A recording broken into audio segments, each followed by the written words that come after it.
do YouTube, Primo Favarone. É o seguinte, hein? Para você que deve estar no desespero aí, o vídeo é aquilo que você estava pesquisando, que você estava procurando. Pré-amplificador RIAA para cápsulas cerâmicas. Isso mesmo. É um amplificador para toca-discos para cápsulas cerâmicas. Então você que está procurando, você que está vasculhando a internet inteira, igual eu que passei dias procurando, acabou quebrando a cara, os caras venderam e no fim você viu que era para magnética, não era para cápsula cerâmica. Aqui você vai fazer o circuitinho a um custo aí de aproximadamente de 6 a 10 reais, bem baratinho, circuitinho simples que eu vou estar falando todas as dificuldades que eu tive, então vou estar me esforçando para contornar isso, para ficar o mais fácil possível para vocês, para o entusiasta e o leigo também conseguir fazer, que é o objetivo do canal, não é verdade?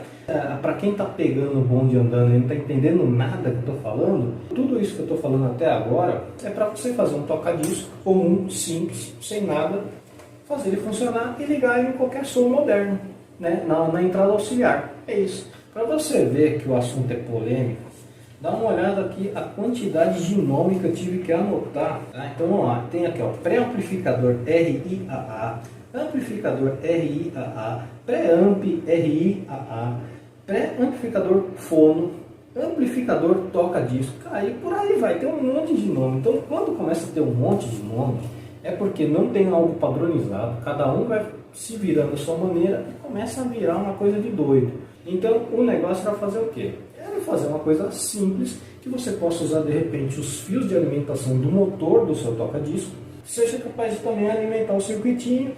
Bom, aqui você vai precisar de qualquer toca-disco, tá?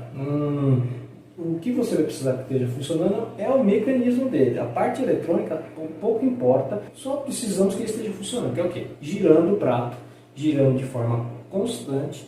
Você tem que ter o bracinho com a cápsula e a agulha e o fio dela em bom estado passando por dentro, tá? Então é isso. Tá aqui ó, um cabo e o segundo cabo, tá? Você vai identificar o fio que vem da cápsula, né? Só seguir o fio que ele vai passar por dentro do bracinho. Normalmente são 3 fios. Você pode encontrar também em vitrolas mais antigas não um cabo como esse aqui. Você pode encontrar só 3 fios, que você olha parece que são 3 fios desencapados, mas não. São fios esmaltados, porque nas pontas ele já está sem esmalte, está raspado, com um pouquinho de estanho, ou seja, ele está estanhado na ponta. Então a ponta dele vai estar funcionando direitinho e você vai conseguir fazer a emenda no circuito para amplificar. Esse aqui é a mesma coisa, isso daqui, ou qualquer outra situação que você tenha o cabo, é só você seguir onde ele está chegando na placa. Você vai tirar ele da placa, separa os fios e você vai ter 3 fios. O preto normalmente é padrão, o preto ou o do meio, normalmente ele é um pouco mais grosso porque ele recebe uma malha interna que é para fazer uma blindagem contra ruídos. Esse preto é o negativo, né? Ele é o terra. Os outros dois são os canais. Alto-falante esquerdo, alto-falante direito ou vice-versa. E normalmente por padrão aí para facilitar a montagem, o pessoal usa as cores vermelho e branco para identificar os canais. Então você vai pegar o terra e vai ligar na conexão central do circuito. Vai estar mostrando ali no esqueminha, vai estar pedindo para você colocar um fio preto que é padrão também de aterramento. Então você, se tiver, solda um fio preto no teu circuito. Então o terra você vai estar ligando no fio preto. Os outros dois você vai estar ligando nos conectores laterais de entrada, tá? Então a cápsula, você vai ligar a cápsula direto aqui no circuitinho, muito simples, tá vendo? Então toca-discos está resumido a isso, cápsula ligada no nosso circuito. Do outro lado, após ser trabalhado, você vai ter 5 fios. 2 fios você vai estar ligando na fonte de alimentação, e os outros 3 fios é o mesmo esqueminha. Fio do meio é terra, então ele vai ser preto também, descrito lá pelo esqueminha. Esse fio preto você vai estar ligando nos bornes externos do cabo RCA. Os outros dois fios, que no meu caso eu coloquei azul e laranja, para deixar bem visível, os outros dois fios você vai ligar em cada ponta interna aqui do cabo, tá? Que vai chegar lá na entrada auxiliar. Olhando na lateral desse motor, ele já tem uma etiqueta ali, ele identifica que ele trabalha de 9 a 12 volts. Como no aparelho de som eu medi, estava vindo 12 volts para ele, então eu mantive os 12 volts. Então a fonte para o circuito todinho é 12 volts. O motor também muito simples, tá vendo? Cabo do motor, apenas dois fios. O vermelho ele está indo, que é para a chavinha de ligar e desligar. Volta branco. Então a gente já sabe que o branco automaticamente é a continuação do vermelho, então ele é o positivo. E o cinza, negativo. Só ligar no cinza no preto da fonte e o branco no positivo, que nessa fonte que a gente está usando aqui, porque é rapidinha, muito fácil, de computador, o amarelo é 12 volts, então a gente vai estar ligando todos os positivos no amarelo 12 volts dessa fonte e o negativo tanto do circuito quanto o do motor nos fios pretos de qualquer conector da fonte. Muito simples a ligação, beleza? Então em resumo é isso, você vai ligar cápsula no aparelho para ser trabalhado o sinal e passar para qualquer auxiliar de qualquer aparelho de som aí que tenha essa entrada ou televisão.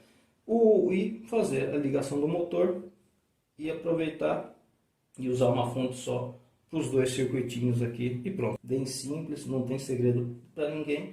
E esse circuitinho aqui que vai fazer a leitura do sinal da agulha, ele trabalha de 9 a 19 volts. Isso mesmo, ele tem toda essa tolerância, ele é programado para trabalhar de 9 a 19 volts. Então se você tiver um motor aqui que trabalha a 9 volts, o circuito funciona. Se tiver um motor de 15 volts, ele vai funcionar normalmente, é de 9 a 19 volts. Então, o que a gente tem que se preocupar com a alimentação, qual é a fonte que a gente vai usar, é a do motor. Bom, qual que é a função do circuitinho aqui, do amplificador pré-fono?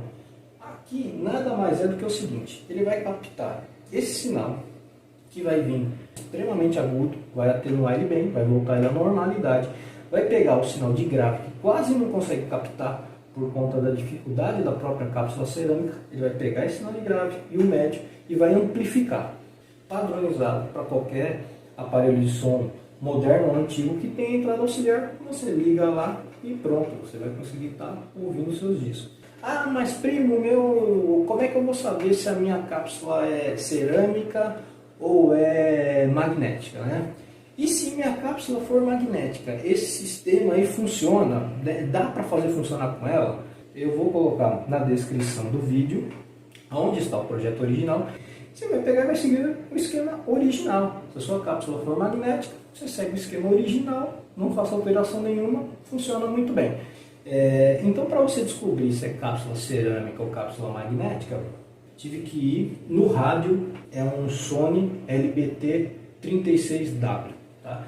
Então eu fui lá, pesquisei, achei a agulha. A agulha é uma EPS 41 Mini. Hoje em dia só existe da Lesson. E vai atrás das especificações da agulha. Esse foi o método mais fácil que eu achei. Foi o site da Casa dos Tocadiscos. Né? Você vai colocar lá, no meu caso, EPS 41 Mini. Vai aparecer a agulha, você vai lendo tudo lá, as descrições, as especificações, aparece lá, essa agulha foi desenvolvida somente para cápsulas de cerâmica. A partir do momento que você entende como é que funciona o toca-disco, que é uma coisa muito simples, que você pode fazer até de madeira, pode fazer o toca-disco dos Flintstones. Você vai lá e corta a madeira redonda, dá um jeito, ela tá girando, pega um bracinho adaptado, que você coloca um contrapeso atrás, põe uma cápsula aqui, passa o fio amarrado mesmo. Cara, ele tendo peso aqui na ponta e ele fazendo esse movimento aqui livre, o disco e ele conduzindo ela até o fim, funciona normal, mesmo sendo de madeira, mesmo sendo de pau, o negócio aqui vai funcionar normal. Então você entendendo isso, aí vai depender da sua criatividade. Você pode pegar, fazer um acabamento do jeito que você quiser, ligar o circuito dentro dele, prende em qualquer lugar, põe uma saída RCA ou cabeamento RCA para você ligar no som, põe um cabeamento comprido e deixa a fonte interna ou deixa um plugin para você vir com uma fonte de 12 volts, que não é o caso aqui, e plugar. Você pode fazer coisas melhores ainda. Por exemplo, eu ia pegar uma chapa de MDF de 10 milímetros, ia fazer uma maletinha, como se fosse uma maletinha de viagem, para acoplar isso aqui direitinho dentro dela, como se fosse um porta-joia, esqueminha de porta-joia, é uma maletinha mesmo, no padrão de cor e no padrão igual do meu rack da sala. Então quem vê ia pensar que é parte de decoração do próprio rack. E aí você vai, destranca ele, abre, puta, tem um toca-disco lá, aí você só plugar ou já deixar plugado direto a entrada auxiliar no teu aparelho de som mais moderno. Você tem uma vitrolinha antiga, que era do teu pai, da tua mãe. Antigamente essas vitrolas aí tem até muita gente casou aí graças às vitrolinhas antigas, entendeu? Vai. Se você acha que eu estou exagerando, procura aí nos anos 70, você vai descobrir o que essas vitrolinhas representavam na época. E você pega a vitrola, não está funcionando. Agora, mas você vê que ela está girando, tudo mais, só que não sai som. Cara, com esse circuitinho aqui você pode simplesmente anular. Você vai, abre ela, pega, segue o cabeamento da cápsula, desliga, vai ligar no circuitinho e beleza. Vai atrás de um som que está tudo ferrado mesmo, a madeira já desmontou, os cupim comeu, tá ali por milagre ele parece. Tem que pegar até, que nem aqueles geólogo, tem que pegar assim, senão desmancha na tua mão. Você vai lá, pega, porque a estrutura é de ferro do mecanismo, dessas mais antigas, e você vai usar só isso. Quem tem mais idade, bate o olho no aparelho, olha e fala, nossa, funciona, não sei o que, você fala, ó, eu mandei personalizar pra mim, agora tá ligado naquele ali, ó, que toca Bluetooth, que espelha a tela do celular, que faz o diabo A4, faz a casa tremer. Vai lá e liga o som e ó, é só as paredes tremendo no som de vinil, né? Entendeu? Então assim, a criatividade aqui vai longe. O que você precisava entender é o conceito. Como você vai fazer as ligações, como é tão simples fazer as ligações.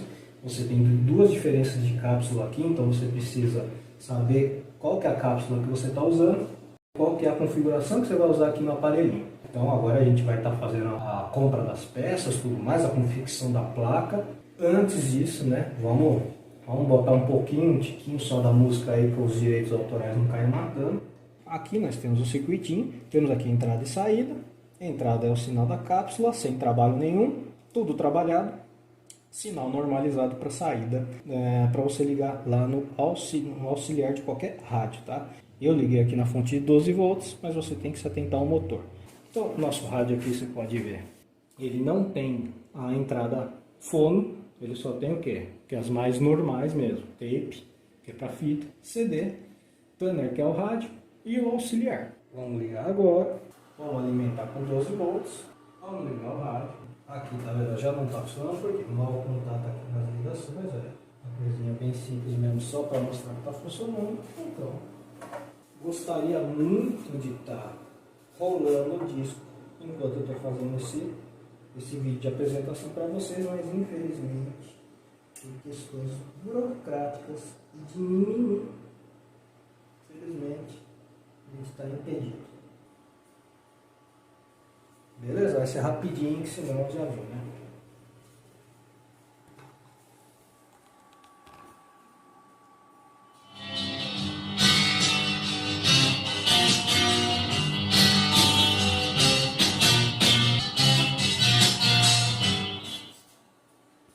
Beleza, pessoal?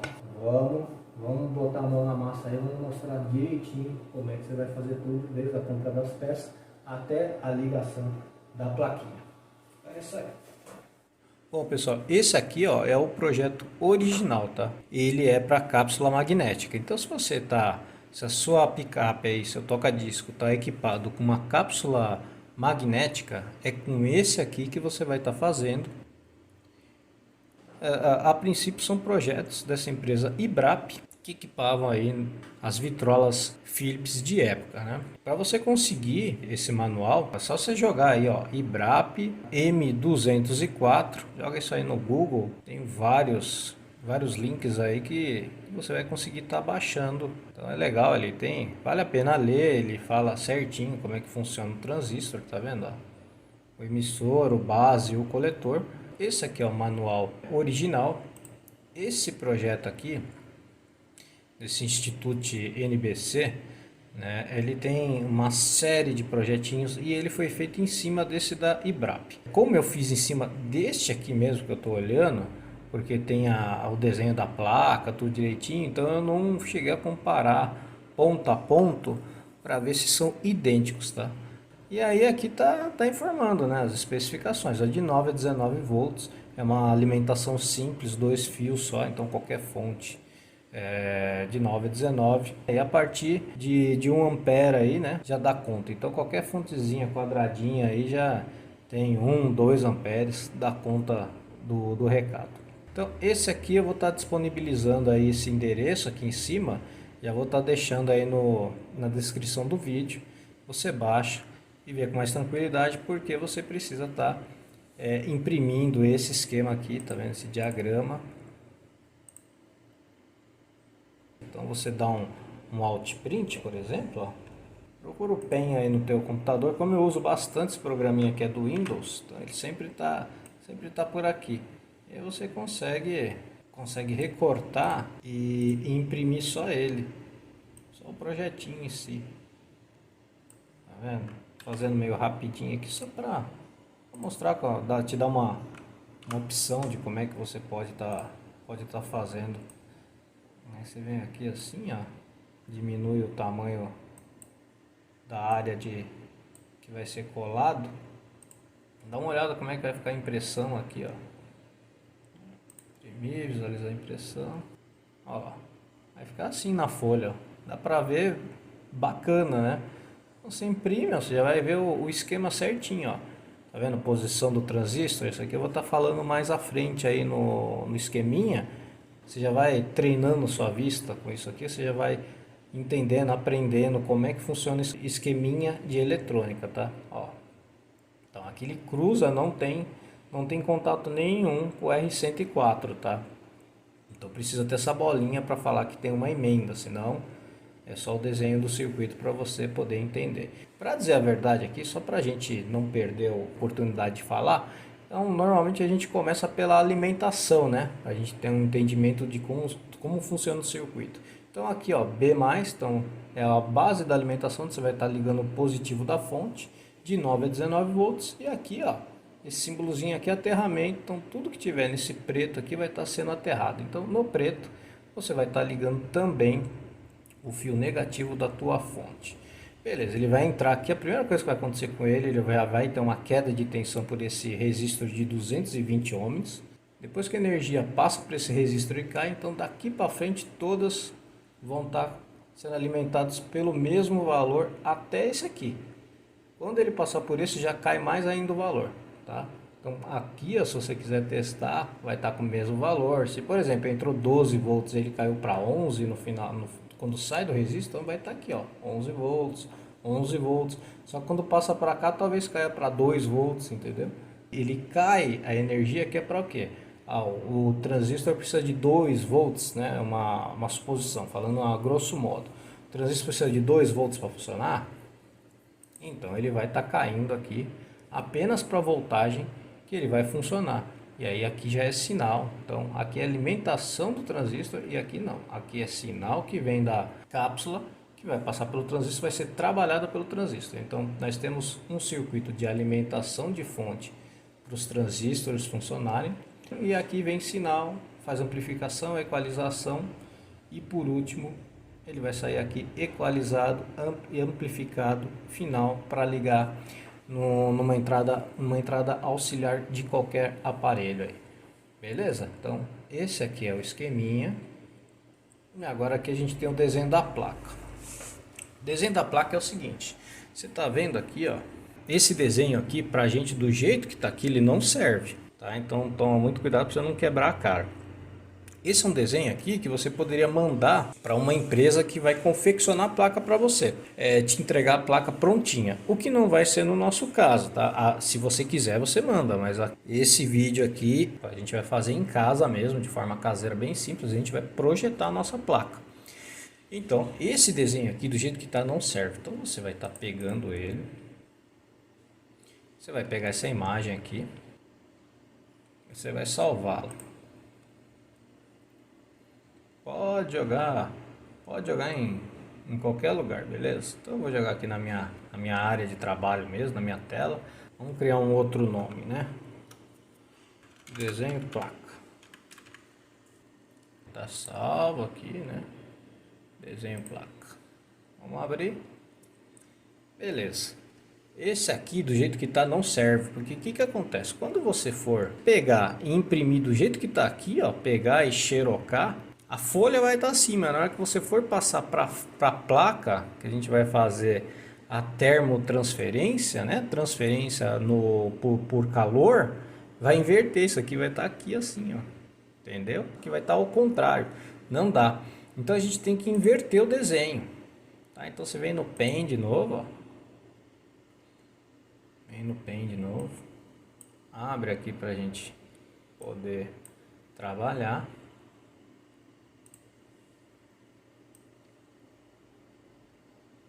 Puxa um pouquinho para cá. E a gente vem aqui, ó. Agora vai vir nele, ó. Seleciona ele, vem aqui em girar. Aí vai aparecer aqui, ó. Inverter horizontalmente, inverter. Você pode ver que ele vai dar diferença. Vou até fazer o contrário. Tá vendo? Vou salvar ele. Vou deixar ele aqui embaixo. Só para a gente ter uma ideia do que vai acontecer com ele. Vamos lá de novo, girar, ó, inverter horizontalmente. Ó lá. É assim que a gente precisa. Tá vendo, ó? Como ele ficou diferente. Todo esse lado de cá, eu vou marcar, ó. Todo esse lado de cá veio parar aqui, ó. Então ele inverteu todinho o desenho. Sabe quando você olha no retrovisor, tá escrito ambulância, você consegue enxergar? Mas quando você olha sem o retrovisor, sem o espelho, tá escrito de trás para frente? Então é isso que a gente precisa fazer. A gente tem que inverter, porque a gente vai imprimir este daqui, tá? Esse daqui vai ser a nossa impressão. Vai estar ao contrário, mas quando você colocar na placa e você transferir, ele vai voltar a essa imagem aqui, ó, que é o que a gente quer. Beleza? Entendido isso daí? Então vamos terminar aqui para te mostrar mais ou menos como é que tem que ficar. Bom, aqui, isso aqui você também imprime numa folha separada, tá? Imprime isso aqui numa folha separada, porque você vai ter que acompanhar a montagem das peças, tá? Então, por exemplo, começa pelos transistores. Tá vendo aqui o transistor tem um desenho diferente no transistor, ó. Então, você tem que acompanhar o desenho do transistor. Resistores, tá vendo? Tudo que é R aqui, ó, é resistor. Tudo que é C, capacitor. Então, resistor não tem posição. Só colocar de boa, não tem problema nenhum. Capacitor, todos que forem de poliéster ou cerâmico, que é aquele que tem o símbolozinho que eu já mostrei antes lá, que tá os dois pretos, ele não tem posição, não tem polaridade. Agora o que tá branco e preto de capacitor, que tá até aqui, ó, tá vendo que ele tá lá no esqueminha, ele aparece branco e preto, mas aqui ele aparece com o desenho positivo, então ele tem posição. Então você tem que olhar onde está o negativo e ligar no negativo, que é aqui, ó, tá? É aqui. Se você ligar ao contrário, meu, já às vezes dá um pipoco, ele estoura mesmo, não aguenta, explode. Ou, na melhor das hipóteses, o projeto só não vai funcionar. E o transistor tem polaridade, posição e tem 3 perninhas ali, então você pode acabar errando totalmente invertida e também não vai funcionar. É só isso, tá? 3 capacitores, esse C101, C1 e C201, esses 3 capacitores têm polaridade e os 4 transistores você precisa ter a posição deles certinha, tá? Então você imprime essa folha e aqui você precisa trabalhar o tamanho dele. Então como é que você vai fazer? Porque se você chegar aqui e fizer isso, vamos ver como é que vai ser o tamanho que ele vai, como é que ele vai sair pra gente. Ó, ele fica muito grande. Então você vai ter que fechar a visualização e ir trabalhando ele. Tá? Então você pega, deixa mais ou menos a folha assim, aumenta um pouquinho ela e dá uma olhada. E aí depois que você fez isso, você não mexe mais no tamanho da folha. Você vai mexendo só nele. Aqui eu acho que já tá bom. Então você imprime e dá uma olhada, por exemplo, aonde vai o resistor. Tá? Então, por exemplo, aqui ó, no R102 tem um resistor. Então você vai trabalhar ele numa posição que deitado você consiga estar dobrando os terminaizinhos sem ficar muito grudado no corpo dele. Então você dobra os terminaizinhos e você consegue trabalhar com ele deitado. Esse vai ser o tamanho ideal de trilha, tá? Então ele está aqui, ó. Então aqui, ó, você vai colocar o resistor, então você já dá uma olhada se aqui assim, ó, se essa distância já é o suficiente aí para você estar trabalhando com o resistor. Então imprime e vai na tentativa e erro. Ah, ficou muito grande, você quer diminuir um pouquinho para economizar na placa, você vem aqui assim, ó. Agora você vem nele, vem aqui, ó, redimensionar. Aqui é como se fosse porcentagem. 100% é o tamanho dele.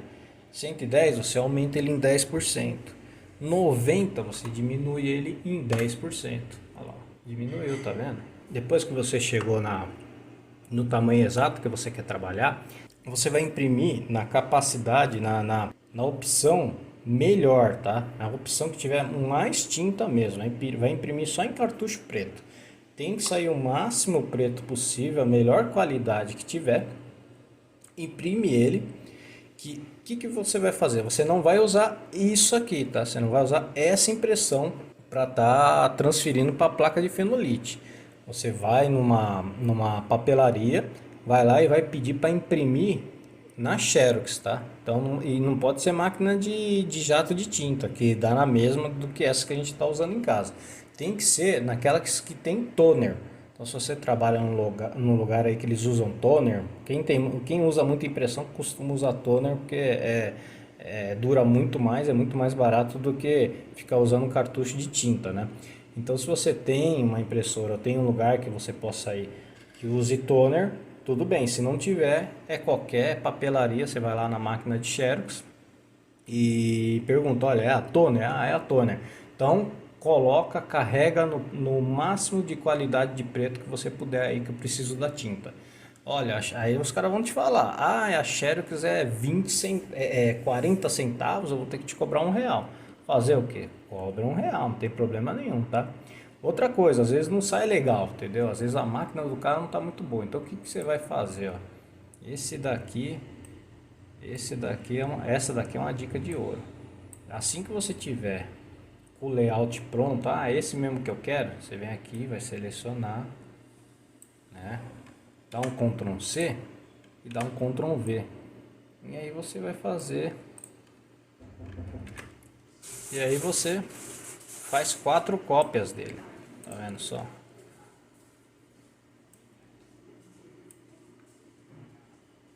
E aqui você vem, dá uma olhada como é que vai sair a impressão. Tudo isso aqui, ó, que tô te dando aí um macetinho para você não ficar imprimindo, gastando cartucho à toa.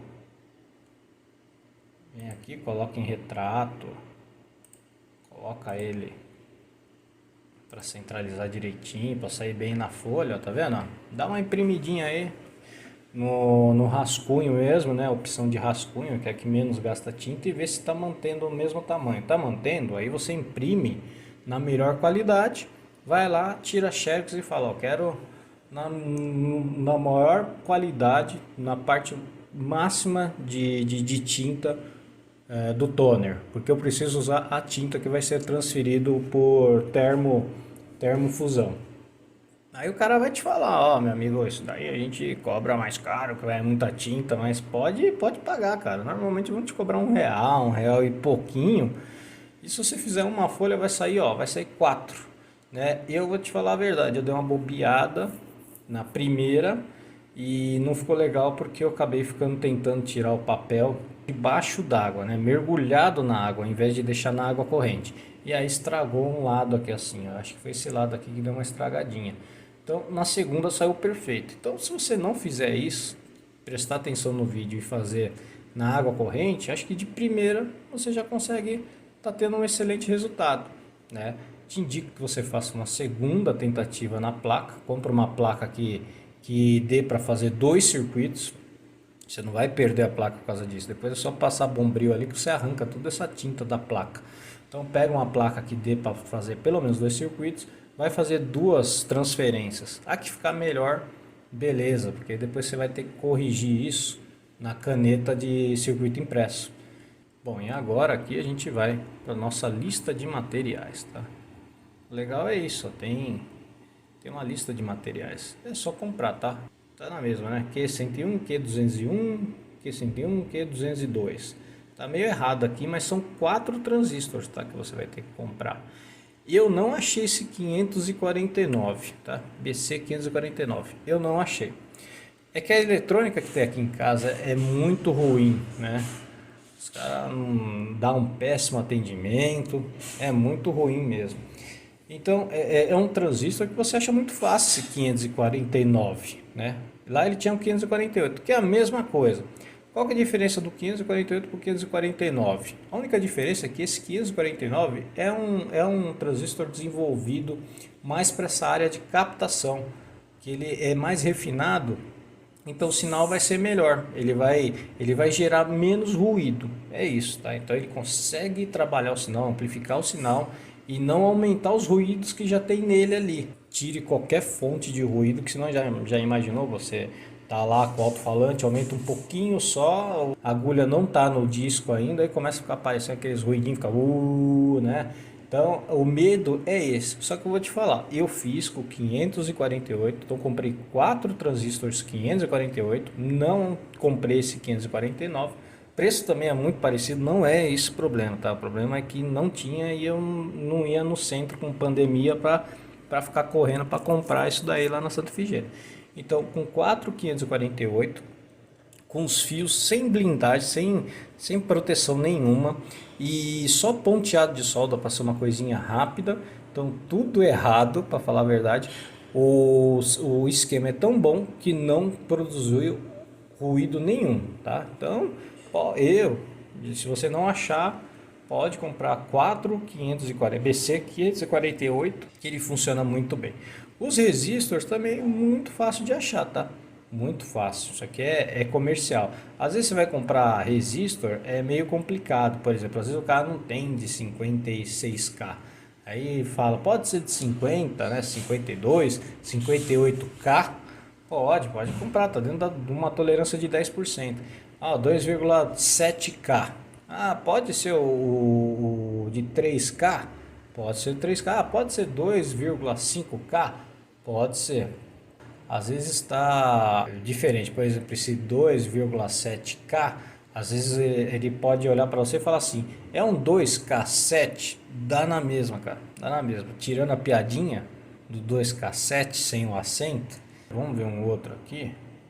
Esse 1,5K, né? O cara pode chegar para você e falar, tá aqui o seu resistor de 1K5, dá na mesma. Então tá 1.500 ohms, dá na mesma, é o jeito do cara falar. É que os caras lá são cheios de querer, bate o olho e quer te empurrar qualquer coisa. Se ele te empurrar qualquer resistor que tá totalmente fora aqui, teu projeto vai pro vinagre na hora. Então, só para você ter uma ideia se você esse aqui, R1 com R103 ou R203, tá aqui 220, né? Aí você fala, um é só K e o outro é ohm, sei lá, era a mesma, daí, né? Cara, isso aqui é 220 mil ohms, esse aqui, enquanto esse aqui é só 220 ohms, é só 1000 vezes de diferença, só isso, só, né? De diferença quase nada, né, cara? Então, se você fizer a besteira de colocar tudo 220 ohms, né, ao invés de ser só 220K, você colocar tudo, você vai ferrar o circuito todo, né? O esquema todo vai pro vinagre por causa disso. Capacitor, nossa, cara. Capacitor é complicado. Deixa eu até pegar minha colinha aqui, E capacitor você vai sofrer para comprar. Isso, eu acho que a parte mais difícil do projeto é comprar capacitor, tá? Então vamos lá. Capacitor, acho que é a parte mais difícil. O eletrolítico é fácil, tá? O eletrolítico é padrão, tá lá 2,2 UF, né? Então é 2,2 microfarads, muito facinho, né? Não tem o que errar. Agora, quando chega no cerâmico, cara, no cerâmico é um BO para você comprar. Ó, por exemplo, aqui, ó, 47 picofarads. Não, aqui tá errado, tá? Porque você vai olhar lá no esquema, tá vendo? Ó, C105, 47 picofarads eletrolítico. Não tem, não existe. Então vamos lá no esqueminha, ó, é o C105, né? Aí você vai olhar o esquema, acha que onde está o C105? Não tem, mas é esse aqui, ó. Tá? É esse aqui que eu tô com o mouse, ó, o C1. É o C1, é o único que sobrou aqui. Você vai acompanhar todos, ó, C101, C201, C104, C204. Você vai procurar todos, não tem o C105, é esse aqui que sobrou, tá? Então esse aqui você tá vendo? É ele aqui, ó. Tá vendo como você precisa às vezes aprender a ler um projetinho? É ele aqui, ó. E o que que tá escrito aqui, ó? 47 UF. Tá? E ele tem polaridade, então ele é um eletrolítico mesmo, só que ele é o C1, não é C105, e é 47U, né? 47 microfarads, tá? Então se você quiser já anotar aí, eu não fiz porque esse projeto não é meu, né? Tá disponibilizado no site aí, mas eu tô te avisando que esse C105 é um 47 microfarads eletrolítico, tá? Se tiver 16 volts, depende da fonte que você vai trabalhar, entendeu? Então esse negócio da voltagem aqui é a capacidade dele de aguentar trabalhar lá. Então se você vai trabalhar com uma fonte de 12 volts, se o cara falar, eu tenho um de 16, é acima de 12 volts, que é o que você vai trabalhar por conta do motor, né? Então é aquilo que eu já falei no esqueminha lá, né? Na apresentação. Vai depender do motor que você vai estar trabalhando. Se é um motor de 9 volts, você precisa de uma fonte de 9 volts por causa do motor e alimenta todo o esquema. Ah, não, eu tenho um motor aqui de 15 volts. Então você precisa de uma fonte de 15 volts. Ou, né, o meu motor não, é 12 volts. Então vai trabalhar com todo o esquema de 12 volts. Então quando você for comprar isso aqui, que o cara te perguntar quantos volts, amigo, é acima de 12 volts, que é acima da fonte que você está trabalhando.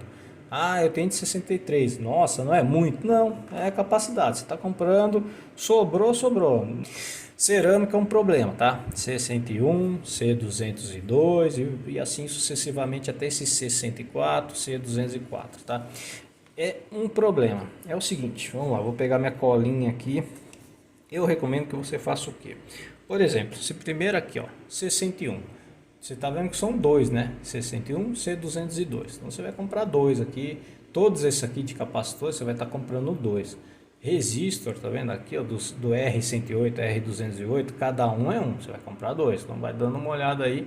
É que eles colocam assim no esqueminha para você não se perder aí, para facilitar. Fica padrão. Então voltando aqui, C101, C202.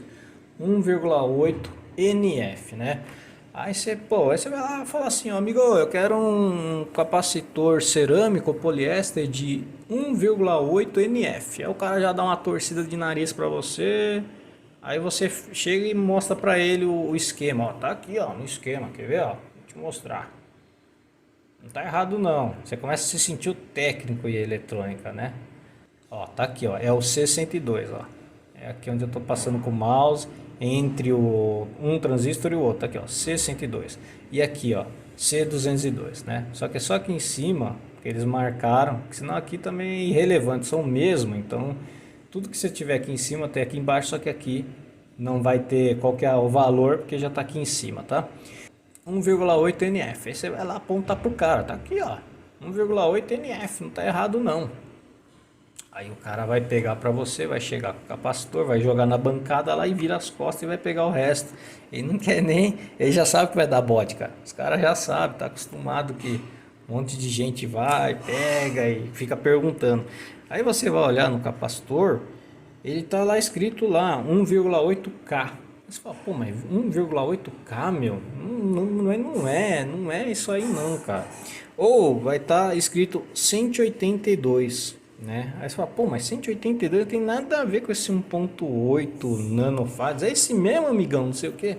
Cara, é o seguinte, ó, o que você vai achar, você pode jogar aí no Google, por exemplo, capacitor cerâmico 1,8 NF, que é nanofarads. Você vai colocar lá e vai aparecer ali, e aparece ele e aparece entre parênteses 1,8K ou 182K, que são possibilidades comerciais. Então são os códigos que a mesma peça que faz a mesma coisa com o mesmo valor está disponível no mercado. Normalmente você vai encontrar ele com o número 182. O que significa quando você encontra ele assim? Então aqui 1,8 nanofarads é a mesma coisa de 1800 microfarads, né? Aí você fala, puta, 1800 microfarads, né? Então, mas o que tem a ver com esse 182 aí que o cara me vendeu, né? Você vai pegar os dois primeiros números, né? Primeira dezena, 18, beleza. Qual que é o número 2? O número 2 vai ser a quantidade de zeros que você vai aumentar nesse 18 aí. Então, coloca dois zeros a mais, fica quanto? 1800 microfarads, que vai dar 1,8 nanofarads. Embaçado, né, cara? Então, assim, eu quebrei muita cabeça para aprender isso, que fazia muito tempo que eu não mexia com eletrônica. Tive que ficar. Eu fiz o projeto e depois eu não contente fui atrás de entender o porquê isso. Bom, o 4,7 nanofarads, né, poliéster ou cerâmico, mesma coisa, tá? Se te perguntar, mas qual que é a diferença de um e de outro? O cerâmico é melhor para áudio, tá? Ele é mais refinado. Mesma coisa do transistor lá. Se não tiver, vai poliéster mesmo, porque a gente não tá querendo nada da NASA, tá? Uma coisa simples, ele é um circuitinho com muita tolerância, então funciona bem, sendo com o melhor que tiver no mercado ou com o que tiver um pouco inferior, vai funcionar bem. 4,7 nanofarads, a gente já sabe que é 4.700 microfarads. Então aí você pode chegar lá, o cara vai te vender o que? Um 472, que é o mesmo esqueminha, 47, 2 é quantidade de zeros que você vai acrescentar, 4.700 no final, que vai dar os 4,7 nanofarads, e ele também pode te aparecer com escrito 4K7, né? Também tem essa possibilidade. O 100 nanofarads é a mesma coisa, 100 mil, né? 100 mil. Aí ele pode vir com aí esse é legal, hein, cara? Aí ele pode vir com um de 103, é isso? Cara, eu acho que 103 ele já cai numa outra tabela que 103 não é para multiplicar, ele já é realmente microfarads mesmo, entendeu? Não é para multiplicar. Então, nisso daí, ele vai vir com o próximo que não tem em microfarads, que é para multiplicar, que vai ser o que? O 104. Então, ele vai te aparecer com um capacitor lá escrito 104, e aí 10, né? 10 é a dezena, com mais 4 zero vai dar 100 mil microfarads, que convertendo para nanofarads vai dar 100 nanofarads, né? Então um nanofarad é o que vale 1000 microfarads. Quase me esqueci, porque aí puta, aí você vai assistir o vídeo todo, não sei o que, você fala, pô, meu filho da mãe esqueceu de falar qual é a modificação para fazer esse circuito aí funcionar para cápsula cerâmica. Você vai estar acrescentando dois capacitores, tá? Então escreve aí, você vai estar acrescentando dois capacitores cerâmicos ou de poliéster de 27 picofarads, tá? Então 27 picofarads. Quando você for comprar esse capacitor de picofarads, aí vai estar escrito lá só 27 nele, tá? Então vão te dar dois capacitores bem pequenininhos, escrito 27, é o 27 picofarads. Então, dois capacitores 27 picofarads. E o resistor, você vai trocar dois resistores aí, tá? Então, para a cápsula cerâmica, eu comparei esse esquema com Trolla Philips 133, que é a cápsula Philips LK99, que é uma de cerâmica. Em vez de você comprar dois resistores de 56K, você vai comprar dois resistors de 2M2, tá? Então 2M2, M de Maria. É bem alto mesmo esse resistor. Não tem nem na escala do meu multímetro digital para testar. Mas você compra dois de 2M2, que é o suficiente para estar baixando a impedância. Então esse aqui, ó, Você não compra dele, não compra 56K Omnis não. Você vai comprar 2M2. Beleza? Outra coisa. Aí aqui, antes que eu me esqueça, que eu pra falar a verdade até esqueci. Aqui é o seguinte, o que você vai precisar fazer? Vamos aumentar aqui. Aonde é que ele vai entrar esse 2M2, né? Esse 2M2 ele vai entrar aqui, ó. Quer ver? R201, R101, tá? Então no R101 e no R201 você vai estar trocando. Tá, e aonde vai entrar esses dois capacitores aí de 27 que você falou para comprar, primo? Você vai colocar em paralelo, entendeu? Você vai colocar aí, tem que ser junto com o resistor. Então nessa ponta aqui com essa ponta aqui é junto, os dois juntinhos, tá? E o que eu fiz, né? Você poderia pegar, colocar um furo um pouquinho maior, fazer um furo maior na placa e colocar os dois colados, com as mesmas pernas junto, porque não tem polaridade. Você pode colocar os dois grudados juntos. O que eu fiz? Eu estiquei um pouco mais aqui, ó. Fiz outra aqui assim, ó. Tá? Porque eu acho que fica melhor. Então ele tá aqui na placa invertida, né? Ó, tá vendo? Essa aqui, a placa invertida eu fiz uma extensão a mais. Aqui assim, ó. Fiz no próprio pen. Então vamos lá, eu fiz uma outra perninha aqui, ó. Aqui, ó.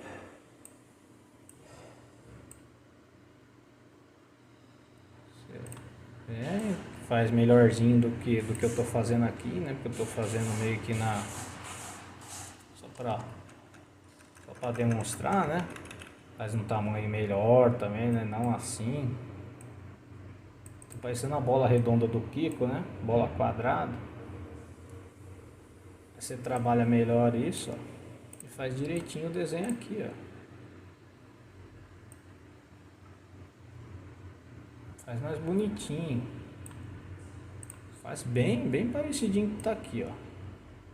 Entendeu? Tô fazendo só pra você entender, entendeu? Eu tô te dando a ideia. Faz direitinho, faz bonitinho aqui assim, tá vendo? Tá dando a continuação.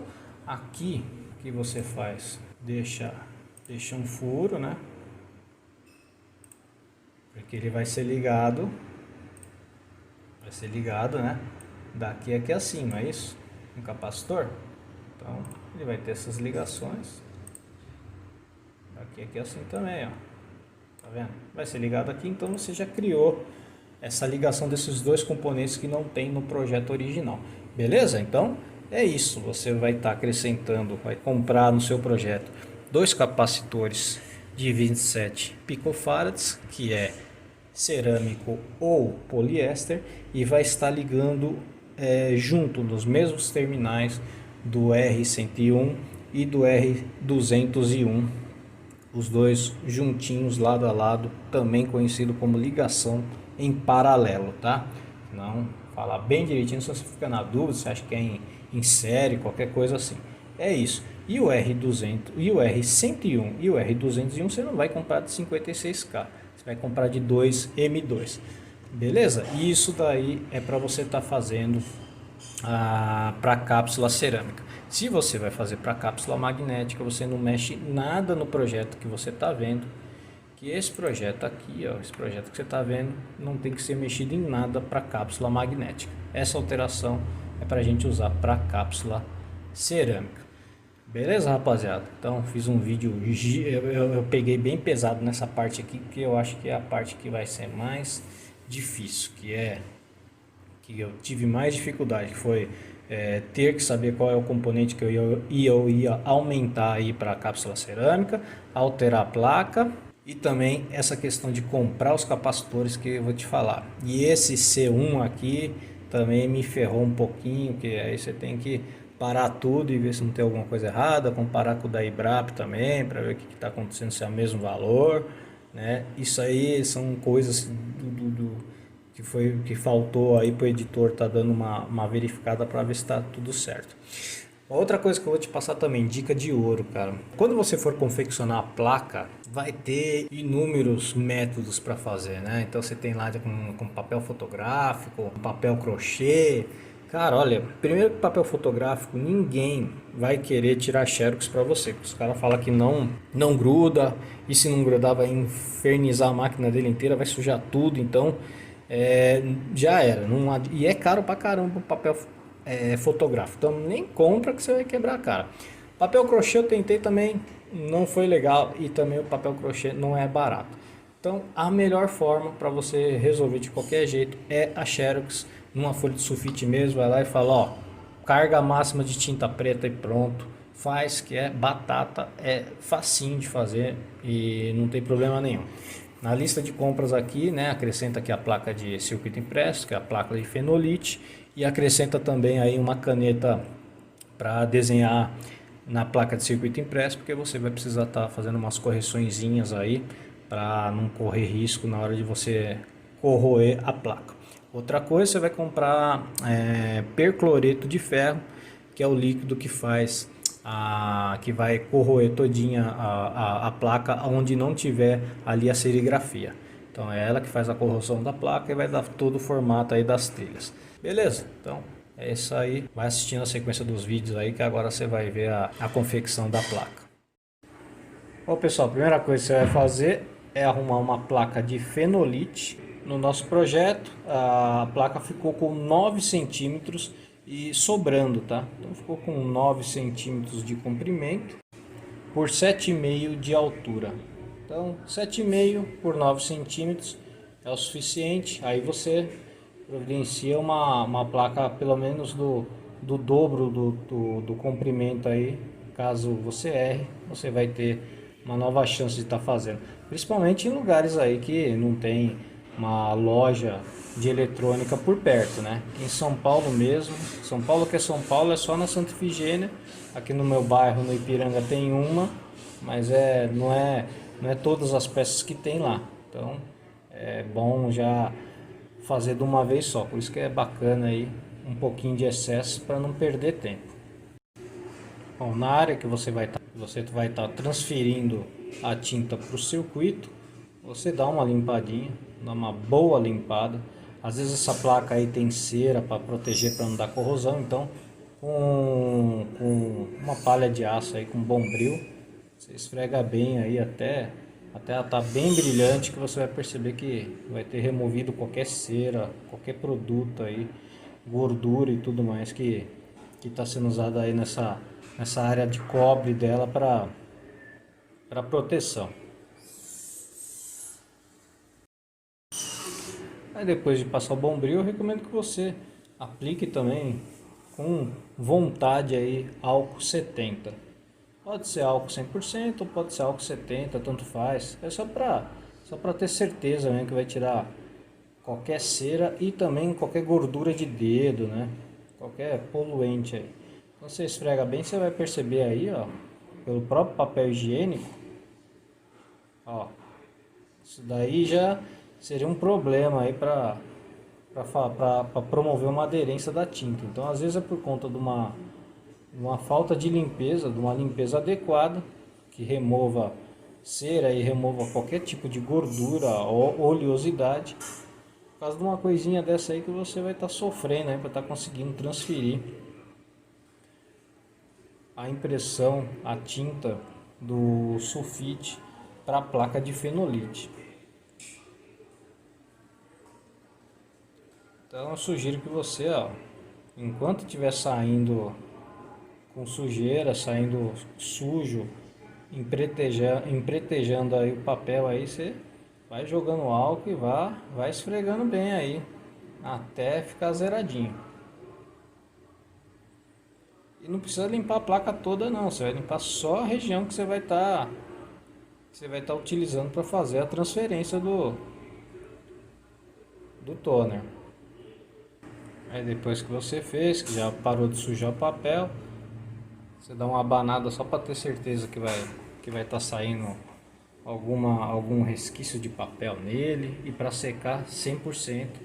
E aí sim, você faz a transferência. Vamos começar a fazer a transferência da impressão do circuito para a placa. É bem caseiro, bem simplesinho aí, ó. Usa Usa uma fita crepe para tá travando ele no lugar, ou durex, o que você tiver na mão, esparadrapo. Qualquer coisa é só para você ter certeza que ele vai estar tá travando o papel no lugar, porque aí você vai estar encharcando ele de água, tudo mais, vai vir com ferro, vai botar pressão em cima. Qualquer movimentinho vai sair do lugar, vai criar uma imperfeição aí na impressão que vai estar sendo gerada na placa. O ferro aí você deixa ele uma temperatura média, nem no máximo e nem no mínimo, deixa no médio. Assim que ele esquentar aí, esse ferro meu, ele, assim que você coloca a temperatura, ele acende uma lâmpada e essa lâmpada vai se apagar, indicando que atingiu essa temperatura. Então, se o seu ferro for desse, você espera ele atingir a temperatura e aí sim você pode colocar em cima aí da folha toda encharcada e fazer pressão. O que você vai usar aí para estar encharcando a folha aí é pura e simplesmente água, tá? Então você borrifa, mais fácil é borrifar porque vai encharcar bem.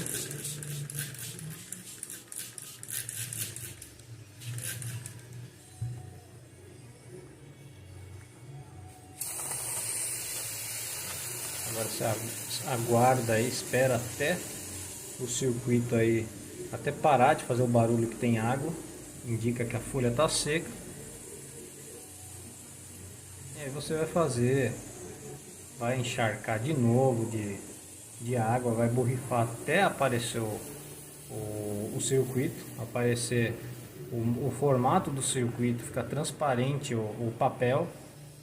E você repete de novo, vem com o ferro, bota a pressão nele, deixa ele até secar a água. Você percebe que a folha está seca. Então, repete isso daí 3 vezes.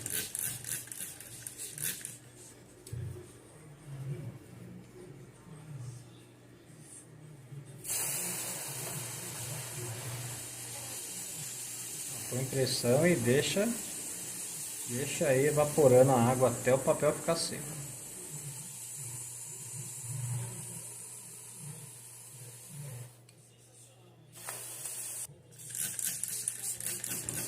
A primeira vez que você borrifa é meio complicado, mas na segunda, como ela já deu uma grudada, a própria cola, a própria tinta despregou e tá na placa. Então ela ajuda a grudar o papel junto com a placa e aí fica facinho. Você borrifa pouquinho, a água já aparece o circuito.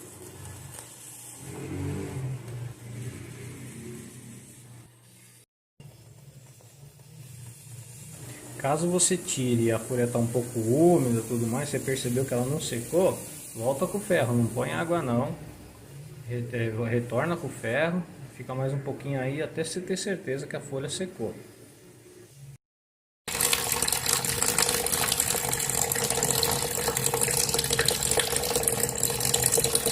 Agora a gente vai dar um choque térmico aí, então. Um pouquinho de água aí e mergulha a placa quente mesmo. Tá? Dá um choque térmico nela mesmo. A intenção é essa. Ela dá uma resfriada, a tinta seca de uma vez na placa e o que for possível de transferir do sulfite para a placa vai ter sido transferido. Aí depois você também dá umas chacoalhadinhas que é para ir ajudando a descolar a folha da placa.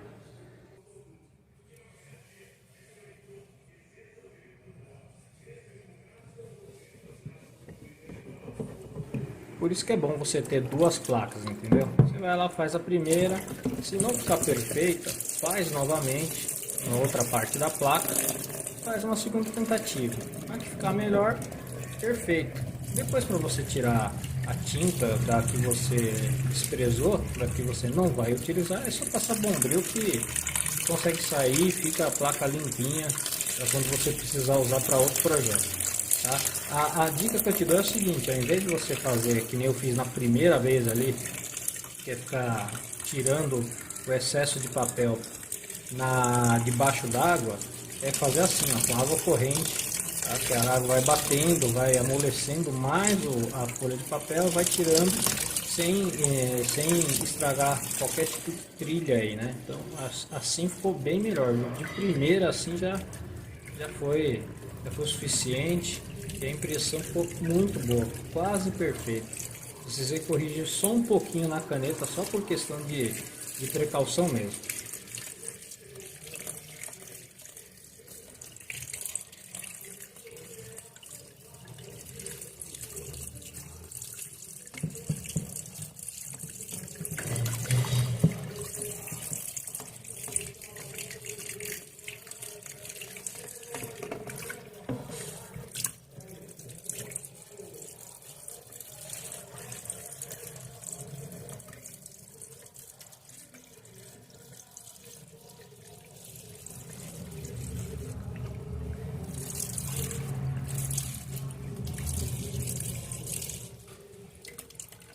Não precisa se preocupar em tirar tudo, tá? Porque depois com a placa na mesa, você vem com alguma objeto pontiagudo, uma ponta de chave de fenda, e vai raspando entre os espaços entre as trilhas e vai tirando o excesso de papel aí.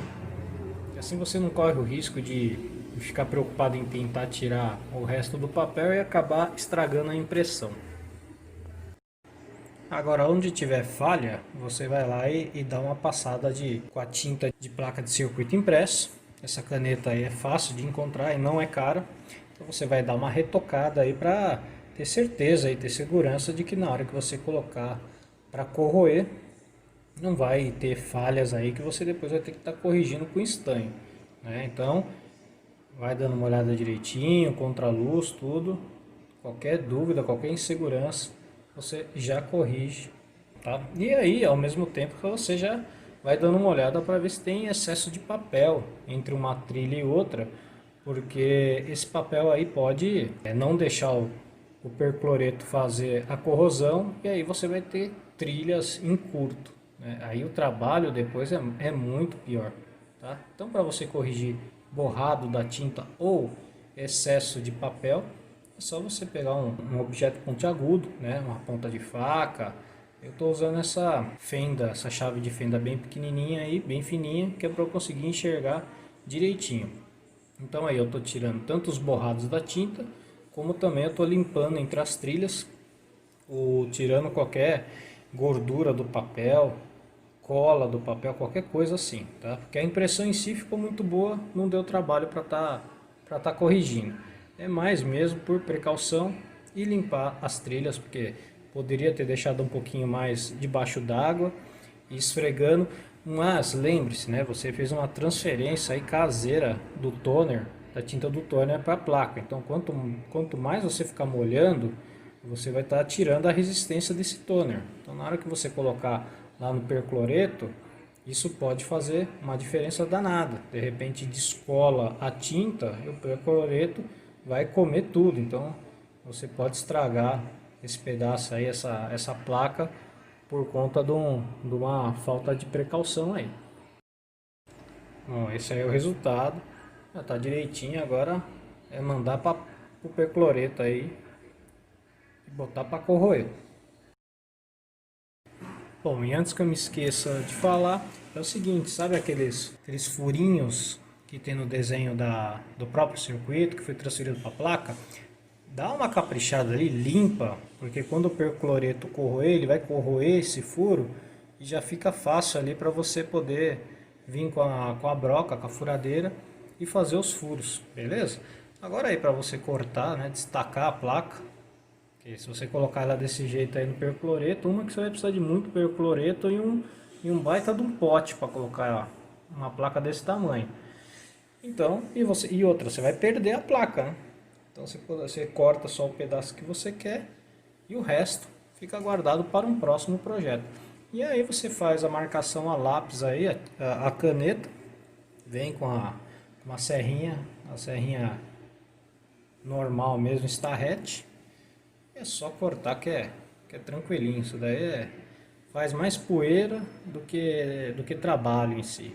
O problema é a posição de eu me encontrar na mesa aí para cortar sem ficar colocando a mão já na parte que eu limpei e na parte que já tá feito toda a impressão do circuito.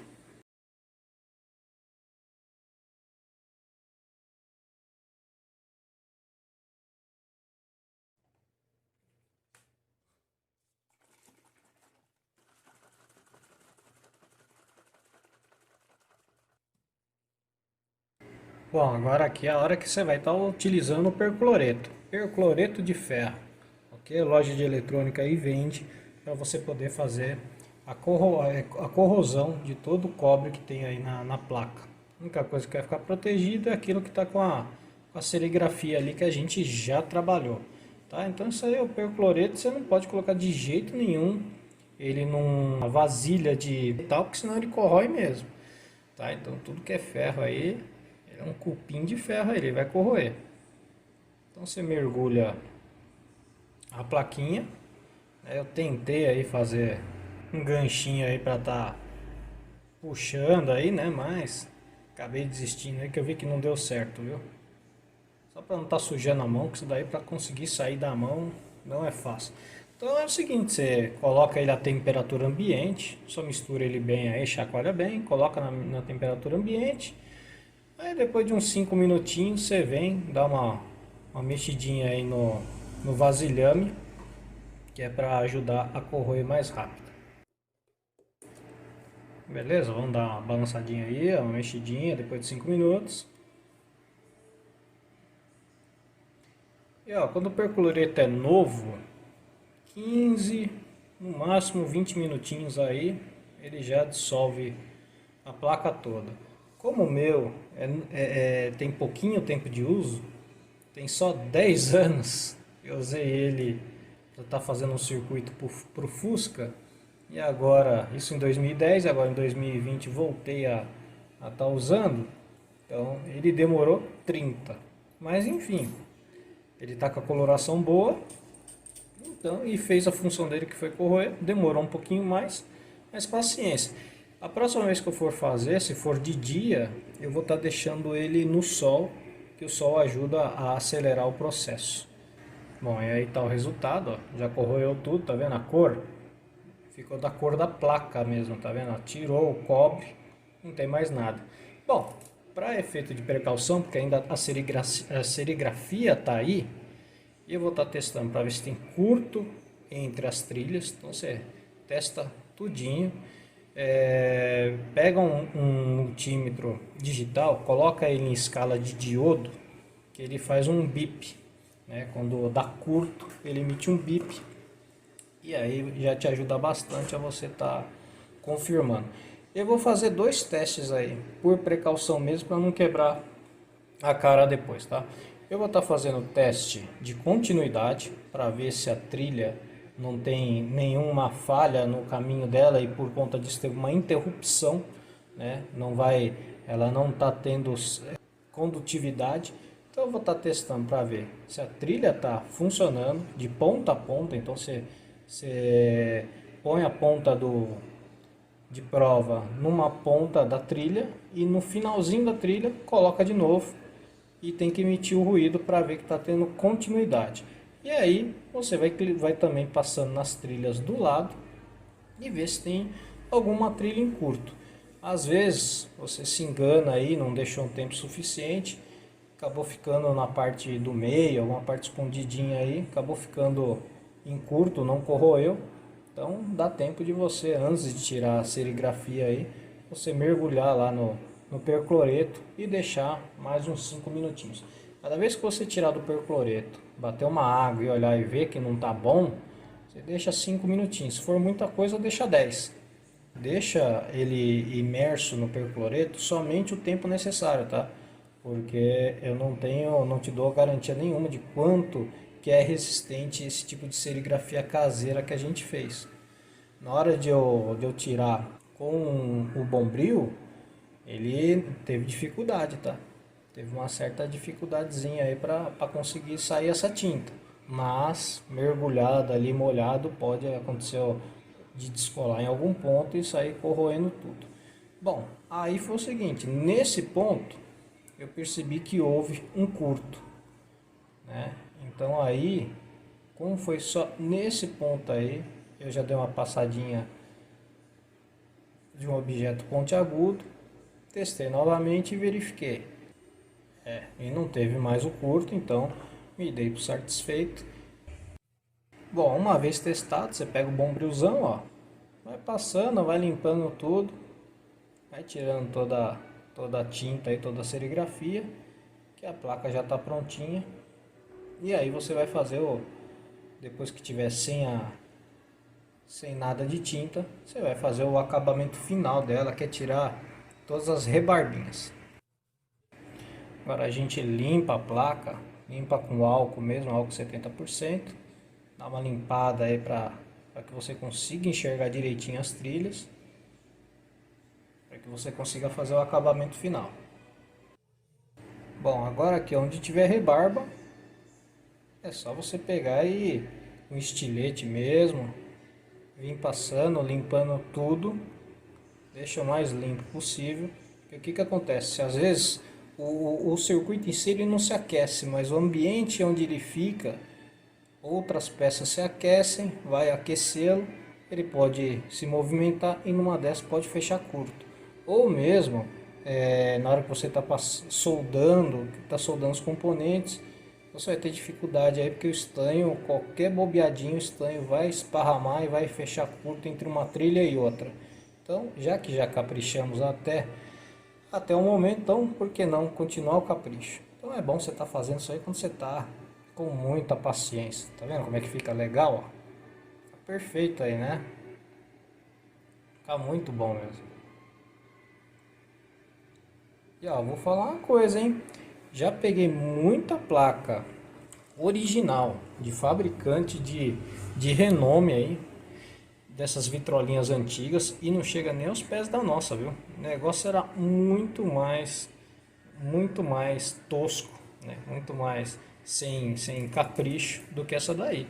Essa daí ficou muito bem feita, muito bem elaboradinha e muito segura. E as trilhas estão bem afastadas umas das outras, então a chance de curta aí é zero, né? Não vou nem falar mínima, é zero. E agora aqui, depois que a gente fez, de novo, depois de tudo limpo, vou dar uma testada de novo. Até porque passei bombril e bombril, numa dessa aí eu não estou enxergando, fecha curto nas trilhas aí, você não percebe e não consegue fazer o projeto funcionar por causa de uma bobagem. Então vamos estar testando tudo, se tiver tudo pronto, vamos dar prosseguimento ao projeto. Bom, agora aqui, né, vamos fazer os furos. Bom, a broca que eu usei aí foi a broca que eu tinha. Eu perdi a broca, que é a broca número 1, que ela é certinha para esses circuitos eletrônicos. A que eu tinha aí, eu não sei se é uma 2 milímetros ou 3 milímetros, eu não sei. Mas ela é muito grossa.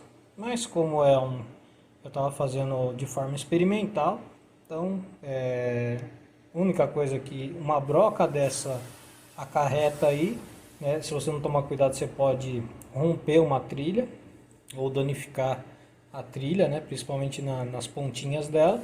E na hora de soldar ali também não é muito fácil, vai ter que colocar o componente meio que de lado para que o estanho pegue fácil ali numa quantidade pequena, né? Que senão você vai ter que encher de estanho, o estanho pode vazar para o outro lado da placa ou sobreaquecer demais o componente, né? Então, como foi algo experimental aí só para ver se o projeto funciona mesmo, se o circuito está correto, acabei mandando bala aí, mas eu recomendo que você vá lá, compre a broca certinha. Não lembro quanto eu paguei, mas eu comprei ela separada mesmo e venderam uma peça só, diferente do que tem na internet aí, que é um conjunto, aí fica caro, né? Mas uma broca só não fica caro. O bacana é que com o projeto do lado ali, você vai dando uma olhada, confere um, confere o outro, que às vezes você passa batido num furo e depois que você está fazendo a solda dos componentes, aí fica mais difícil você vir com a furadeira e ficar furando, aí sujar. Então é melhor fazer essa parte de sujeira, essa parte de furadeira, né? E outra que você fica tendo contato ali com a mão, engordurando o cobre, né? O metal do circuito. Você tem que limpar isso. Então é legal você fazer a parte de soldagem só depois que terminou mesmo, né? Toda essa parte que vai tendo contato com a placa. Então vai comparando com o projeto do lado ali, para ver se não tem algum furo que você passou batido.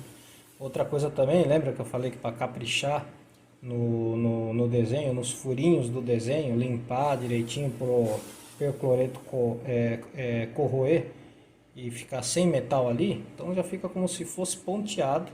Aí você vem com a broca, encosta, igual furadeira, fura muito fácil. Então todas essas manhãzinhas assim acaba só vindo a ajudar. Então são dicas aí de experiência aí para que você não fique sofrendo e quebrando a cara à toa, né? Bom, esse aí é o resultado. Os furos ficaram um pouquinho grandes, mas é o que tinha para hoje, né? Bom, chegou a hora de a gente começar a montar o projeto, né? Começar a soldar os componentes. Eu prefiro sempre começar a fazer pelos transistores e é o seguinte, eu testo o transistor, tá? Então, eu prefiro estar testando o transistor. Então você faz o teste do transistor, você já consegue descobrir aí qual que é o coletor, qual que é o base e qual que é o emissor. Para dar tem vídeo na internet explicando isso, então eu vou dar uma pincelada só para não perder aí a oportunidade aí de repente estar te poupando tempo, né? Como é que você faz o teste aí dos transistores, né? Primeira coisa, que tipo de transistor é, né? Se não me falha a memória, esse daí é um NPN, tá? E tem o PNP. Qual é a diferença de um, qual é a diferença do outro, né? NPN, então o N é negativo e o P é positivo. Então, o coletor e o emissor são negativos quando ele é NPN, então negativo, positivo, negativo. E quando é o contrário, é positivo, negativo, positivo. Esse BC548 ou 549, o bom deles é que a base dele é sempre no meio, né? Mas é bom você testar porque tem algumas configurações aí em outros países aí que ele muda a posição dos terminais. Então você vai chegar com a ponta de prova, esse vai ser o positivo no meio, você vai com o negativo nos outros terminais, os terminais laterais, né, os das pontas.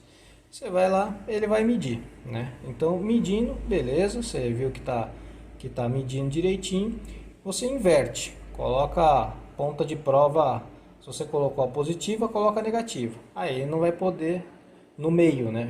Ele não vai poder dar sinal nenhum, senão ele está em curto. Então ele só vai dar sinal em uma polaridade do base para o emissor e para o coletor. Os dois das pontas, que são o emissor e o coletor, também você vai medir, não pode dar nada, mesmo invertendo as posições.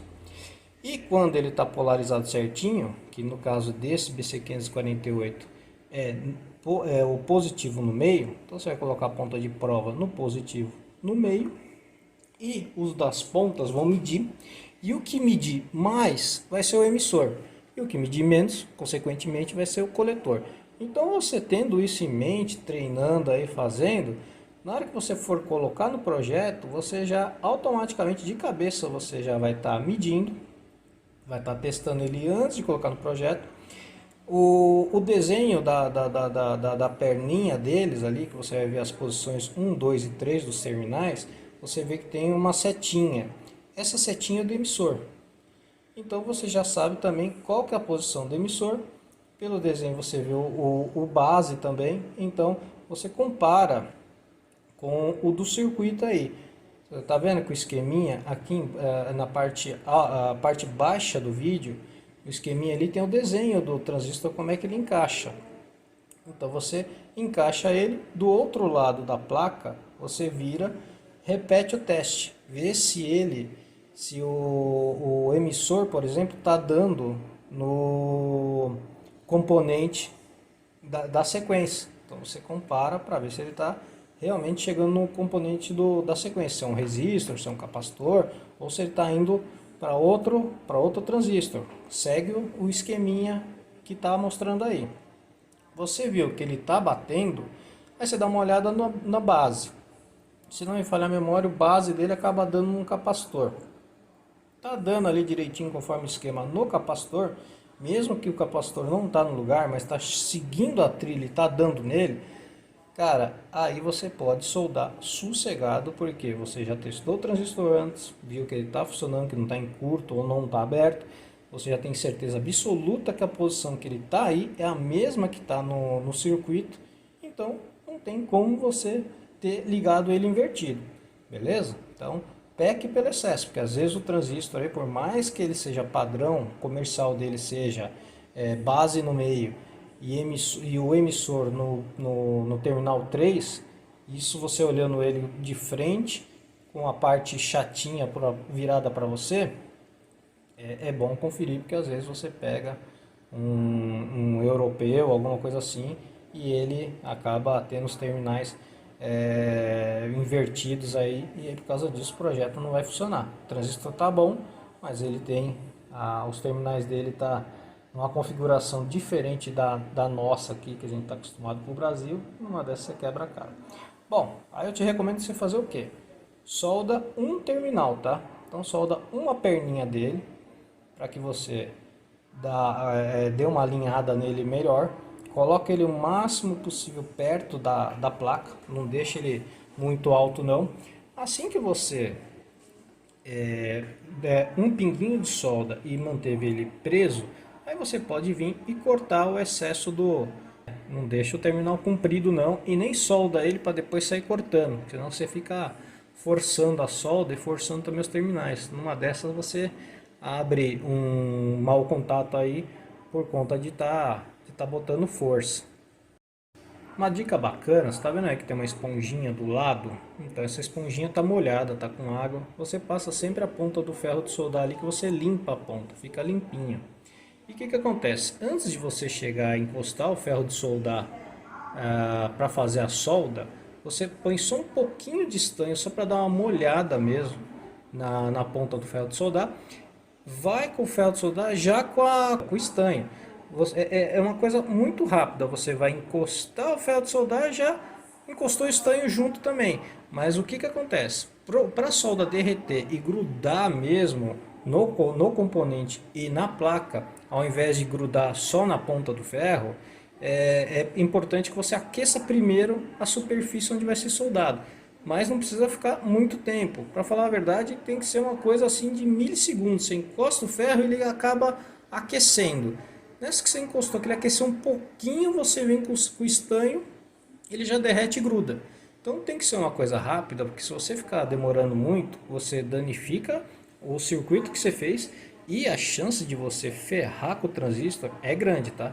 E quantidade de solda só o suficiente só para grudar direitinho. Aí eu tive um pouquinho mais de dificuldade porque o furo está muito grande. Mas se você fizer o furo com a broca correta, é só encostar o estanho que ele não vai escorrer para lado nenhum e ele já consegue soldar direitinho o componente sem maiores problemas. Uma coisa legal que você viu aí que eu estava testando, né? O que eu fiz? Você vê o que é legal você decorar, como testar os componentes, né? Então o transistor eu indico que você de repente até assista um vídeo aí e vá fazendo devagarinho e teste ele com o multímetro digital até você pegar a manha e também decorar a posição dele. Ele fora da placa eu testei e depois que eu fiz a solda, o que aconteceu? Por mais que eu fiz rapidinho, a gente não pode se esquecer que teve um aquecimento ali. Então eu fui lá e dei uma conferida, não no transistor em si, mas nas trilhas que fazem o segmento do transistor. Então você não vai nos terminais do transistor, você vai nas trilhas onde vai dar esses terminais. Testa direitinho, você vai acabar fazendo dois testes ao mesmo tempo. Primeiro, para ver se o transistor não está com problema, se ele acabou não abrindo, derretendo ou entrando em curto. E segundo, você testa a solda dele. Mais ou menos viu que ele está dando 700 ohms, 690 ohms, isso fora do circuito. Na trilha ele vai dar muito parecido com isso. É normal ele alterar um pouquinho porque ele aqueceu, mas conforme vai esfriando a resistência vai voltando ao normal. Então você acaba já fazendo dois testes. Bom, já estamos indo para o segundo transistor. E para falar a verdade é o seguinte, né? Vamos ter que editar, né? Eu gostaria de fazer, deixar aí rolando para você ver direitinho, sentir as dificuldades. Mas eu vou ter que editar porque esse projeto eu fiz e ninguém tinha feito e comentado se deu certo ou não. mas ninguém postou, ninguém falou se deu certo ou não. Então o que que eu fiz? Eu soldava e conferia todas as trilhas para ver se vai, como que está sendo a ligação igual do esquema, para ver se o esquema está batendo com a trilha, porque às vezes tem um desenho errado aí, o cara que projetou o circuito errou no desenho do circuito, ou tá faltando uma ligação externa, por exemplo, um fio por cima, né? Então, e que não está mostrando ali no circuito, ninguém comentou. Então eu tive que testar ponta a ponta, componente a componente.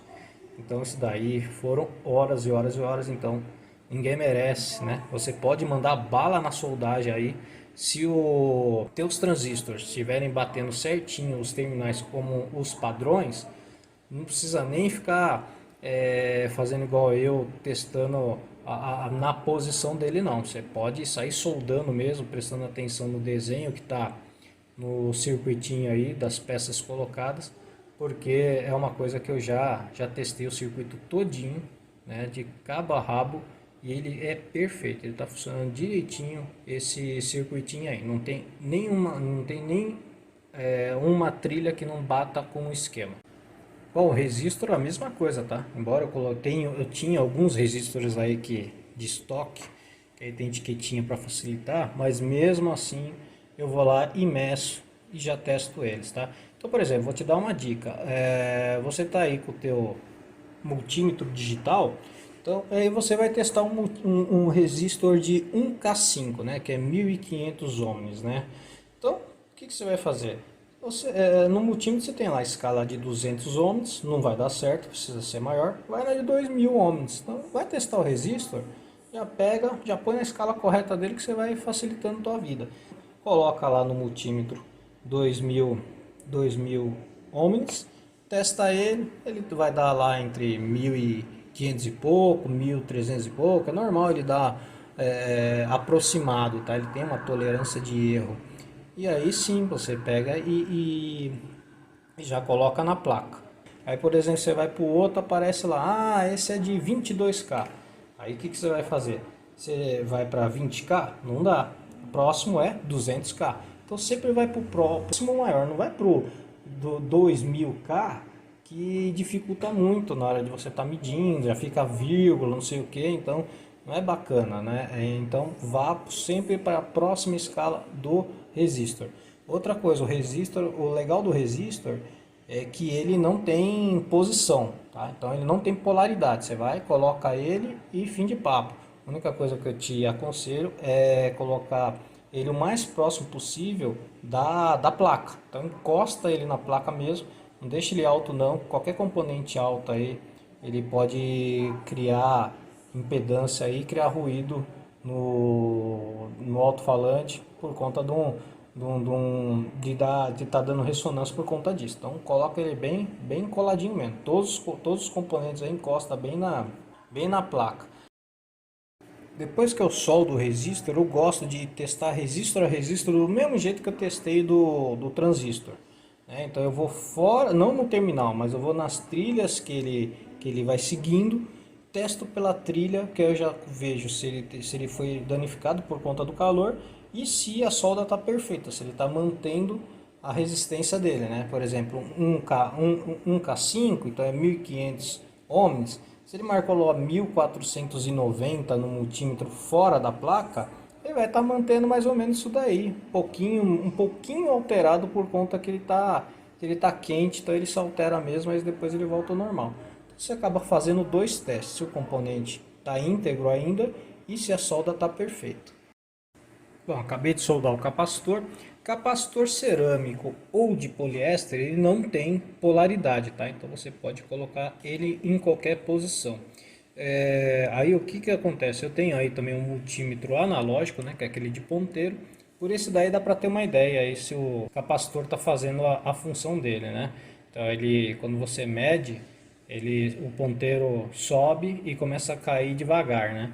Não é nada garantido, você não consegue ver se danificou ou não, se ele está bom ou não, mas é assim que ele funciona. Já dá para ter uma ideia se a solda ficou boa. Tem um aparelho correto para estar testando o capacitor, mas eu não tenho, e também não é lá muito barato. Então, para fazer um projetinho desse, a gente vai aí, né, tomando cuidado com esse tipo de componente que, já que não tem o aparelho para testar se tá bom, então a gente faz uma solda rapidinha nele aí.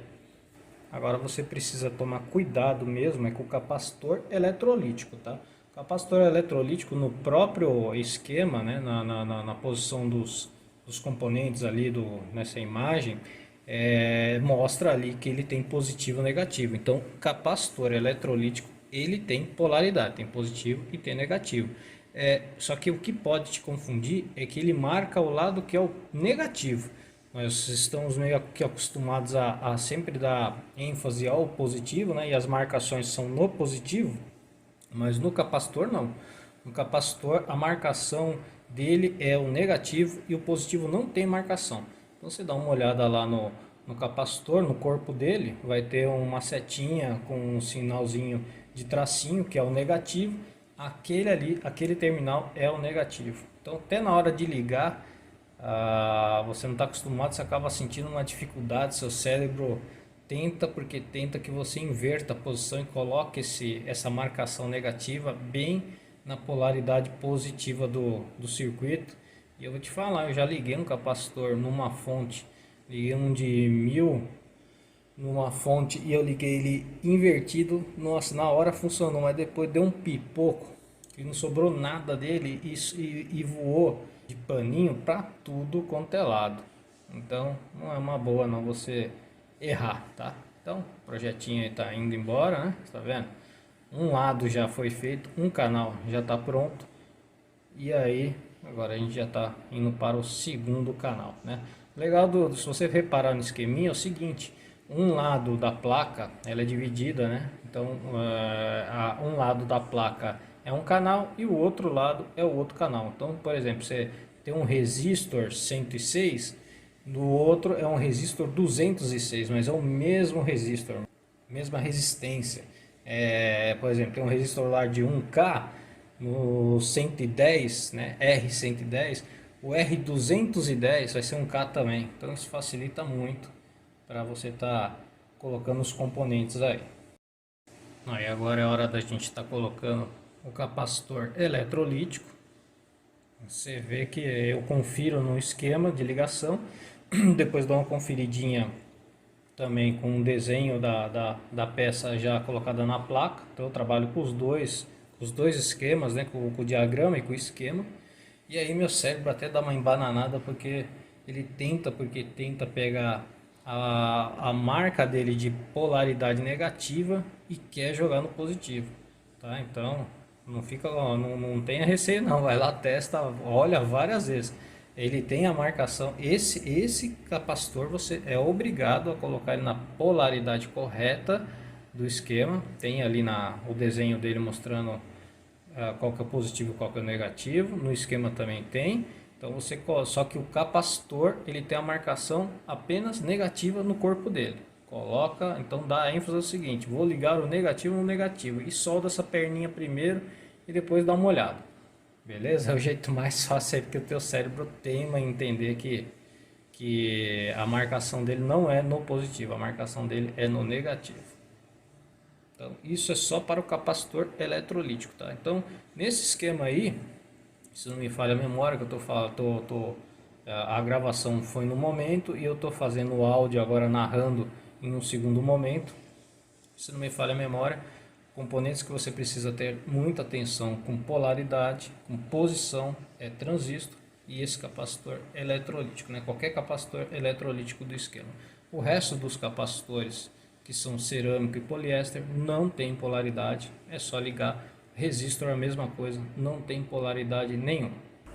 Bom, agora é o seguinte, hein? Os componentes já foram soldados, agora a gente vai começar a soldar os fios, né? Para fazer as ligações. Eu gosto de fazer assim, ó. Dou uma estanhada primeiro no fio. É bem mais fácil de você estar soldando do que você chegar na placa com o fio sem ter solda nenhuma e ter que ficar segurando o ferro de soldar, esperando a solda derreter e penetrar tanto no fio quanto na placa. Na placa ela pega muito rápido na hora, mas no fio ela já tem uma certa dificuldade. Então por precaução aí, melhor você estar fazendo um pré-estanho aí, preenchendo com uma leve camada de estanho a ponta do fio. E aí chega na placa, é só encostar e fazer a soldagem igual dos terminais. Ó, o fio já está colocado, é só encostar que a solda já faz efeito, tá vendo? Fica muito mais fácil. É o mesmo esqueminha que a gente fez em todos os componentes, né? Agora eu vou estar tirando o excesso de fio que sobrou e a gente vai fazer o teste de continuidade. Dei só uma caprichadinha a mais na solda aí e agora a gente vai fazer o teste. E naquele mesmo esquema, né? Pega na ponta do fio, né? Com a ponta de prova e você vai fazer o teste no circuito mesmo, não na onde você soldou, mas qualquer parte do circuito aí para ver se ele está indo. E aí a gente já aproveitou, eu já aproveitei e o que acontece? Você tem um resistor ali, né? Logo na sequência. Então, eu aproveitei e já testei também pelo fio a saída do resistor para ver como é que está se comportando, uma vez que acabou esquentando ali a região. Então, terminando de soldar todos os componentes, os fios, vamos ligar no toca-disco, ligar também no aparelho de som, na entrada auxiliar e ligar na fonte. Beleza, pessoal? Então é isso aí, valeu por ter assistido, comente, um abraço e até a próxima.